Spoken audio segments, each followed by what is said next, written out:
Subscribe Commerce with MJ YouTube channel and press the bell icon to get instant notification whenever I post a new video. Hello students, previous video में हमने monopoly and perfect competition को discuss कर लिया है। आज की video में हम मोनोपोलिस्टिक कंपटीशन के बारे में जानेंगे। चलिए शुरू करते हैं। देखिए स्टूडेंट्स, ये जो मोनोपोलिस्टिक कंपटीशन है ये दो मार्केट को मिला के बना है। मतलब इसमें दो मार्केट के फीचर्स आपको देखने को मिलते हैं। जैसे परफेक्ट कंपटीशन जो हमने डिस्कस कर लिया है और दूसरा जो मोनोपोली है, दोनों के फीचर्स यहाँ पर देखने को मिलेंगे। परफेक्ट कंपटीशन का फीचर ये देखने को मिलेगा कि यहाँ पर large number of buyers and sellers है, ठीक है।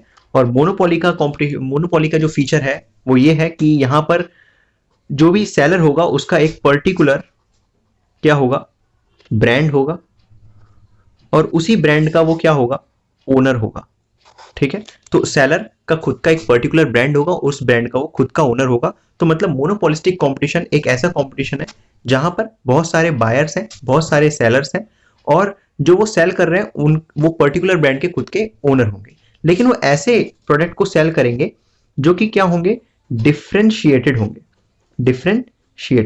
डिफरेंशिएटेड का मतलब होता है ऐसे प्रोडक्ट जो दिख तो अलग रहे हैं लेकिन हम पहचान कर सकते हैं। काम सेम है लेकिन हम डिफरेंस कर सकते हैं। लाइक अगर मैं सोप की बात करूं तो यहां पर सोप मोनोपोलिस्टिक कंपटीशन में आएगा। सोप के जितने भी फर्म्स हैं वो मोनोपोलिस्टिक कंपटीशन में आएगा। कैसे? देखिए, सोप अलग अलग कंपनी के मिलते हैं, जैसे लक्स हो गया, डव हो गया, लाइफ बॉय हो गया। लेकिन आप डिफरेंशिएट कर सकते हैं कि कौन सा लक्स है, कौन सा डव है, कौन सा लाइफ बॉय है।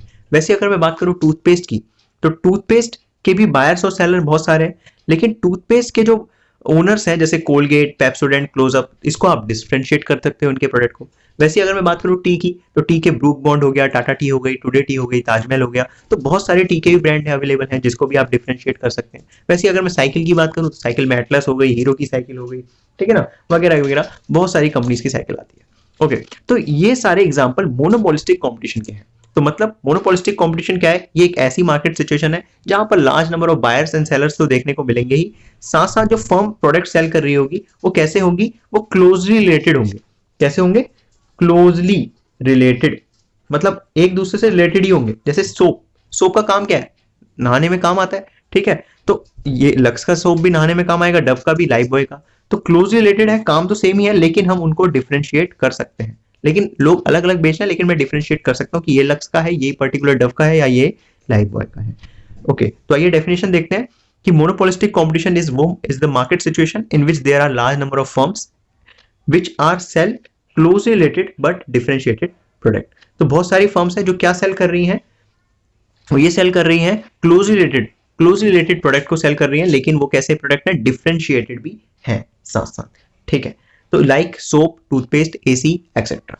आइए अब देखते हैं what are the features of monopolistic competition. Monopolistic competition के क्या क्या फीचर्स होते हैं। देखिए, फर्स्ट फीचर यहां देखने को मिलता है लार्ज नंबर ऑफ सेलर्स। यहां पर बहुत सारे सेलर्स हैं, जैसे कि अभी मैंने डिस्कस किया। अगर सोप है तो सोप के बहुत सारे सेलर्स हैं, टूथपेस्ट है तो टूथपेस्ट के बहुत सारे सेलर हैं, टी है तो टी के बहुत सारे सेलर्स हैं। तो there are large number of firms selling the closely related but homogenous product, ठीक है। तो यहाँ पर बहुत सारे बट नॉट होमोजेनस प्रोडक्ट। तो यहाँ पर बहुत सारे ऐसे सेलर्स हैं जो क्लोजली रिलेटेड प्रोडक्ट तो बेच रहे हैं, लेकिन वो होमोजेनस नहीं है। होमोजेनस का मतलब होता है आइडेंटिकल, सेम नहीं है। हम उन्हें डिफरेंस कर सकते हैं। जैसे सब बेच तो सब सोप ही रहे हैं, लेकिन हम उन्हें क्या कर सकते हैं, डिफरेंशिएट कर सकते हैं कि ये सोप लक्स का है, ये सोप डव का है, ये सोप लाइफ बॉय का है। ऐसा तो नहीं है कि सारे सोप एक जैसे ही दिखते हैं, नहीं। लक्स का अगर आपको पिंक कलर का दिख रहा है तो डव का आपको व्हाइट कलर का दिखेगा, वैसे लाइफ बॉय का आपको रेड कलर का दिखेगा। तो ये थोड़ा डिफरेंस आ जाता है, और स्मेल में भी और उनके फंक्शनिंग में भी थोड़ा डिफरेंस देखने को मिल जाता है। तो लार्ज नंबर ऑफ सेलर्स में हम क्या लिखेंगे कि जो फर्म्स हैं यहाँ पर वो लार्ज नंबर है, और जो कैसे प्रोडक्ट सेल कर रहे हैं वो क्लोजली रिलेटेड है बट नॉट होमोजेनस, आइडेंटिकल नहीं है बिल्कुल भी, ठीक है। तो each firms act independently as an limited share in the market. तो ईच फर्म सब इंडिपेंडेंटली काम कर रहे हैं, किसी पर कोई बंदिश नहीं है, और सब फर्म का लिमिटेड शेयर है मार्केट में। ओके, इसी कारण से क्या होता है, क्योंकि लिमिटेड शेयर है मार्केट में, तो उनका कंट्रोल भी जो मार्केट प्राइस में होगा वो लिमिटेड ही होगा। तो जिसके कारण large number of firms lead to the competition in market. तो इनके बीच में हमेशा कंपटीशन बना रहता है। लक्स और डव के बीच में कंपटीशन बना होता है, वैसे लाइफ बॉय या फिर डिटॉल के बीच में कंपटीशन बना होता है, ये कारण। इसके बाद जो नेक्स्ट इसका फीचर है वो है प्रोडक्ट डिफरेंशिएशन। देखिए, यहां पर आप प्रोडक्ट को डिफरेंशिएट कर सकते हैं। तो it refers to differentiating the product on the basis of brand, size, colour, shape. तो यहां पर आप जो भी फर्म से उनके प्रोडक्ट को डिफरेंशिएट कर सकते हो। तो firm, product of the firm is close but not perfect substitute. तो प्रोडक्ट एक तरीके से क्लोज रिलेटेड है, लेकिन हम ये नहीं बोलेंगे बिल्कुल ही सब्स्टिट्यूट है, ठीक है। तो इसका इंप्लीकेशन क्या देखने को मिलता है, because of the product differentiation, क्योंकि यहाँ प्रोडक्ट डिफरेंशिएशन है तो बायर्स आर विलिंग टू पे the different price for the same product produce by the different firms. अब क्योंकि यहाँ प्रोडक्ट डिफरेंशिएशन है, इसलिए बायर्स जो है सेम प्रोडक्ट के अलग अलग प्राइस भी देने को तैयार हो जाते हैं। जैसे अगर मैं बोलूं लक्स का जो प्राइस होता है वो कम होता है एज कंपेयर टू डव, ठीक है। लोगों को पता है दोनों का काम नहाने में आता है, लेकिन अब लोगों को ये भी पता है कि लक्स अलग है और डव अलग है, इसलिए वो डव का ज्यादा प्राइस भी देने को रेडी होते हैं और लक्स का प्राइस कम देके खुश हो जाते हैं, ठीक है। तो ये इसका इंप्लीकेशन देखने को मिलता है। This gives some monopoly power, तो जिसके कारण क्या हो रहा है, यहाँ पर डव वाले को एक मोनोपोली पावर मिल पा रही है, क्योंकि उसका एक पर्टिकुलर ब्रांड है, उसका ओनर है, जिसके कारण से एक मोनोपोली पावर मिल पा रही है, ठीक है, जिसके कारण वो मार्केट के प्राइस को अपने प्रोडक्ट का इन्फ्लुएंस कर सकता है। आइए थर्ड इसका फीचर देखते हैं, सेलिंग कॉस्ट।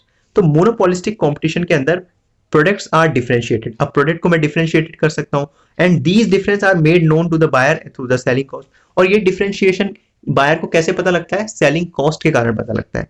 अगर मैं बात करूं कि सेलिंग कॉस्ट क्या होता है, देखिए सेलिंग कॉस्ट वो खर्चा है किसी भी फर्म का जो वो प्रोडक्ट को बेचने में उन्हें करना पड़ता है। जैसे प्रोडक्ट को बेचने में क्या क्या खर्चा करना पड़ता है, मार्केटिंग का खर्चा, सेल्स प्रमोशन का खर्चा, एडवर्टाइजमेंट का खर्चा। तो जो भी फर्म ये खर्चा ज्यादा करेगी तो बायर्स को पता लगेगा भैया ये फर्म ज्यादा खर्चा कर रही है तो इनका सेलिंग कॉस्ट अपने आप ज्यादा होगा। जैसे आपने देखा होगा डव या फिर लक्स के बहुत ज्यादा ऐड आते हैं टीवी में, ठीक है, लेकिन कोई ऐसे भी सोप है जिसके ऐड कम आते हैं, जिसके बहुत ज्यादा ऐड आएंगे तो उसका प्राइस भी क्या हो जाएगा, राइज हो जाएगा, ठीक है, और जिसके कम ऐड आएंगे उसका प्राइस क्या होगा, कम ही रहेगा मार्केट में, ठीक है। तो सच कॉस्ट आर इनकर टू परसुएड द बायर, और ऐसे कॉस्ट क्यों करने पड़ते हैं फर्म्स को, ताकि बायर को वो परसुएड कर पाए, परसुएड मतलब उकसा पाए कि हमारे प्रोडक्ट खरीदो, पर्टिकुलर ब्रांड के प्रोडक्ट खरीदो। क्यों, क्योंकि ये उस फलाना ब्रांड से क्या है, बहुत सुपीरियर है। जैसे आपने डव के ऐड में देखा होगा आपकी स्किन बिल्कुल ही सॉफ्ट हो जाएगी, सॉफ्ट टच मिलेगा। लाइफ बॉय में आपने देखा होगा कि 99.9% जर्म्स को किल कर देता है। लक्स में आपने देखा होगा बिल्कुल इसकी जैसी तो खुशबू कहीं है ही नहीं, वाह वाह क्या बात है। वैसे टूथपेस्ट के ऐड में भी ऐसे देखते हैं, कोई बोलता है हमारे टूथपेस्ट में नमक है, कोई क्लोजअप तो बोलता है अरे पास आ जाओ ना, ठीक है। तो ये उकसाने के तरीके हैं, ठीक है। तो इसके कारण क्या होता है, ये अपने सेलिंग कॉस्ट में से ऐड कर देते हैं, सेलिंग कॉस्ट होने के कारण इनके प्रोडक्ट का प्राइस भी थोड़ा बढ़ जाता है। इसके बाद आता है इसमें फोर्थ जो पॉइंट है वो है freedom of entry and exit. अब यहां पर भी परफेक्ट कंपटीशन की तरफ ये फीचर है कि यहां पर कोई भी फर्म फ्रीडम उस आ भी सकती है मार्केट में और मार्केट से जा भी सकती है। तो under the monopolistic competition firms are free to enter and exit from the industry at any time they wish. तो जब भी वो चाहे अंदर आए, जब भी वो चाहे बाहर जा सकती है। तो इससे क्या होता है, एक तरीके से फर्म जो है वो लॉन्ग रन में ना तो एबनॉर्मल प्रॉफिट कमा पाती है और ना ही एबनॉर्मल लॉस कमा पाती है। ओके, तो ये 4 हमने यहां पर पढ़ लिया। अभी नेक्स्ट पढ़ते हैं। देखिए नेक्स्ट जो है 5th पॉइंट कहता है कि lack of perfect knowledge. Monopolistic competition में बायर्स एंड सेलर्स को परफेक्ट नॉलेज नहीं होती मार्केट कंडीशन के बारे में। क्यों, क्योंकि सब क्लोजली रिलेटेड प्रोडक्ट तो बना रहे हैं लेकिन डिफरेंशिएटेड है, सबके प्रोडक्ट एक तरीके से अलग दिख रहे हैं हमें। तो selling cost create a artificial superiority in the minds of customers and become very difficult for the customers to evaluate different product available in the market. अब क्योंकि सेलिंग कॉस्ट हर प्रोडक्ट का अलग अलग होता है, अब जिसके कारण जो कस्टमर है उसको बड़ा डिफिकल्ट हो जाता है ये सोच पता लगाना कि कौन सा प्रोडक्ट मुझे लेना चाहिए, कौन सा नहीं लेना चाहिए। जिसके कारण क्या होता है, जो कंज्यूमर होता है वो किसी प्रोडक्ट पर्टिकुलर प्रोडक्ट को ज्यादा प्रेफरेंस देने लग जाता है। किस प्रोडक्ट को ज्यादा प्रेफरेंस देगा कंज्यूमर, वो देखेगा भैया जिसका प्राइस ज्यादा है वो अच्छा प्रोडक्ट होगा, ठीक है, और जिसका प्राइस कम है उसको वो ज्यादा प्रेफरेंस नहीं देगा, चाहे वो सेम क्वालिटी का ही क्यों ना हो। सपोज मैं बात करता हूं आपसे लक्स और डव के बारे में, अब हम डिस्कस कर रहे थे। सपोज मैं कह रहा हूं कि लक्स का प्राइस जो है, अगर आपको एक इसके साबुन लेना है, एक टिक्की लेनी है साबुन की, तो आपको 30 रुपीज में वो मिल जा रहा है, खाली एक, ठीक है, 100 ग्राम का जो सोप बार है वो 30 रुपीज में मिल जा रहा है। लेकिन अगर आप डव का लेने गए तो 100 रुपीज का जो है 100 ग्राम का जो है वो आपको 50 रुपीज में मिल रहा है। तो अब कंज्यूमर सोचेगा अरे इसका प्राइस तो ज्यादा है, क्या पता ये बहुत अच्छा होता होगा, इसको नहाने से मेरे सारे मैल धुल जाएंगे, सारे पाप धुल जाएंगे, मेरे बिल्कुल चमचमाती स्किन हो जाएगी। तो कस्टमर क्या करेगा, डव को लेने लग जाएगा। क्यों, क्योंकि अब उसको ये नहीं पता कि ये जो प्राइस बढ़ा है ये सेलिंग कॉस्ट के कारण बढ़ा है, ठीक है। उसने सोचा भैया प्राइस ज्यादा है तो मतलब ये अच्छा होगा, इसका प्राइस कम है तो ये बेकार होगा, ठीक है। तो इसके कारण क्या हुआ, इसके कारण ये हुआ कि जो कस्टमर्स होंगे वो डव की तरफ ज्यादा अट्रैक्ट होंगे, ओके, और लक्स की तरफ कम अट्रैक्ट होंगे। तो ये लैक ऑफ परफेक्ट नॉलेज के कारण होता है। ठीक है, अगर कस्टमर को पता होता कि ऐसा भी होता है तो फिर वो सेम ही प्रेफरेंस देता हर टाइप के प्रोडक्ट को। लेकिन क्योंकि यहाँ पर सेलिंग कॉस्ट आ जाती है, इसलिए हर प्रोडक्ट को अलग अलग प्रेफरेंस देता है कस्टमर उनके प्राइस के हिसाब से। ओके, इसके बाद आते हैं हम अपने 6 टॉपिक पर, 6 पॉइंट पर, दैट इज प्राइसिंग डिसीजन। तो firm under monopolistic competition is neither a price taker nor a price maker. तो मोनोपोलिस्टिक कंपटीशन में जो फर्म होती है वो ना ही प्राइस टेकर होती है ना ही प्राइस मेकर होती है। However, by producing a unique product और establishing a particular reputation in the firm, each firm has a partial control over the price. देखिए, अब मोनोपोलिस्टिक कंपटीशन के अंदर फर्म अपना प्राइस ना ही बना सकती है ना ही प्राइस ले सकती है किसी का। तो उन्हें अगर अलग दिखना है मार्केट में तो उन्हें अपने प्रोडक्ट में थोड़ी यूनिक चीज लानी पड़ेगी, ठीक है ना, या फिर अपनी एक रेपुटेशन क्रिएट करनी पड़ेगी जिसके कारण वो अपने प्राइस को क्या करें, कंट्रोल कर पाए। तो प्राइसिंग डिसीजन ये कहता है। लास्ट इसमें जो पॉइंट है वो है आपका नॉन प्राइस कंपटीशन। तो नॉन प्राइस कंपटीशन क्या होता है? नॉन प्राइस कंपटीशन होता है प्राइसिंग के अलावा कोई कंपटीशन। तो in addition to the pricing competition, non price competition भी मोनोपोलिस्टिक कंपटीशन में दिखता है। देखिए, अपने प्रोडक्ट को बेहतर बनाने के लिए ये लोग बहुत सारी चीजें करते हैं। जैसे कि अगर मैं बात करूं कि डव अपने प्रोडक्ट को बेचने के लिए कह रहा है कि आप जब डव का एक बड़ा लोगे, सोप का वो लोगे, तो उसके साथ आपको एक 100 ग्राम का डव का छोटा पैक और फ्री मिल जाएगा। तो ऐसी टेक्निक्स जिससे क्या करते हैं, जो फर्म्स होती हैं वो उकसाती है लोगों को आपके प्रोडक्ट खरीदने के लिए, उसे बोलते हैं नॉन प्राइसिंग कंपटीशन। मतलब अपने प्रोडक्ट का प्राइस वो बढ़ाएगी नहीं, लेकिन बिना प्रोडक्ट के प्राइस बढ़ाए वो आपको कुछ ऐसे बेनिफिट दे रही है जिससे वो और फर्म से क्या दिखे, अलग दिखे। तो ऐसे कंपटीशन को बोलते हैं नॉन प्राइस कंपटीशन। तो ये कैसे क्रिएट कर सकती है कोई भी फर्म? फ्री गिफ्ट्स देके, या फिर फेवरेबल क्रेडिट टर्म्स देके, या फिर बहुत सारी चीजों के द्वारा ये दिया जा सकता है, ठीक है। तो ऐसे कंपटीशन को नॉन प्राइस कंपटीशन कहते हैं।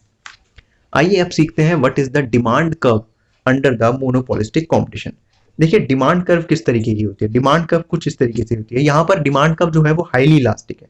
तो ईडी जो है यहाँ पर आपका ग्रेटर देन 1 देखने को मिलेगा, ठीक है। हाईली इलास्टिक डिमांड कर्व यहाँ पर देखने को मिलती है।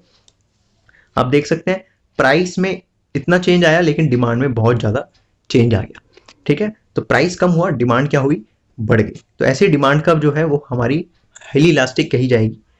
अच्छा, प्रीवियस वीडियो में हमने मोनोपोली के बारे में भी डिमांड कर्व देखा था, लेकिन मोनोपोली में हमने देखा था वहां पर जो डिमांड कर्व थी वो लेस इलास्टिक थी। लेकिन मोनोपोलिस्टिक में अभी हमने देखा यहाँ जो डिमांड कर्व है वो थोड़ी ज्यादा इलास्टिक है। हाँ, एक और चीज मैं आपसे डिस्कस कर लेता हूँ। मोनोपोली में भी हमने सीखा था जो एमआर होता है वो स्मॉलर देन एआर होता है। क्यों? क्योंकि जब हमें एक्स्ट्रा यूनिट यहाँ पर सोल्ड करनी होती है मार्केट में तो हमें प्राइस को रिड्यूस करना पड़ता है। तो सेम केस मोनोपोलिस्टिक कंपटीशन में भी होता है। अगर आपको एक्स्ट्रा प्रोडक्ट सोल्ड करना है तो आपको अपना प्राइस कम करना पड़ेगा। तो प्राइस कम करेंगे तो आपका मार्जिनल रिवेन्यू जो होगा वो एवरेज रिवेन्यू से कम हो जाएगा। ओके, अब डिस्कस करते हैं डिमांड कर्व की, जो मैं कह रहा था।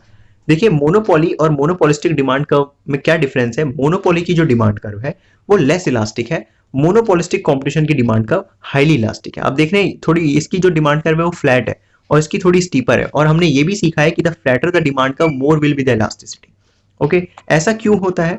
देखिए, ऐसा इसलिए होता है क्योंकि मोनोपोलिस्टिक कंपटीशन में जो प्रोडक्ट बेचे जाते हैं वो डिफरेंशिएटेड होते हैं, ठीक है। डिफरेंशिएटेड होने का मतलब है कि हम उन्हें पहचान सकते हैं कि कौन सा प्रोडक्ट है, और उनके सब्स्टिट्यूट भी एक तरीके से अवेलेबल होते हैं मार्केट में। अगर आपको लक्स नहीं मिल रहा तो आप डव से ना लिए, डव नहीं मिल रहा तो लाइफबॉय से ना लिए, ठीक है। तो क्योंकि यहाँ पर सब्स्टिट्यूट अवेलेबल होते हैं इसीलिए यहाँ पर जो इलास्टिसिटी है वो थोड़ी ज्यादा है। लेकिन मोनोपोली में तो कोई भी सब्स्टिट्यूट अवेलेबल नहीं होता, इसलिए जो इलास्टिसिटी है वो कम होती है। तो आपने शायद इलास्टिसिटी ऑफ डिमांड में ये सीखा होगा कि जिसके भी सब्स्टिट्यूट अवेलेबल होते हैं तो उसकी इलास्टिसिटी ज्यादा होती है, जिसके सब्स्टिट्यूट अवेलेबल नहीं होते उसकी इलास्टिसिटी कम होती है। इसके कारण मोनोपोली का जो डिमांड कर्व है वो थोड़ा स्टीपर होता है और मोनोपोलिस्टिक कंपटीशन का डिमांड कर्व थोड़ा फ्लैटर होता है।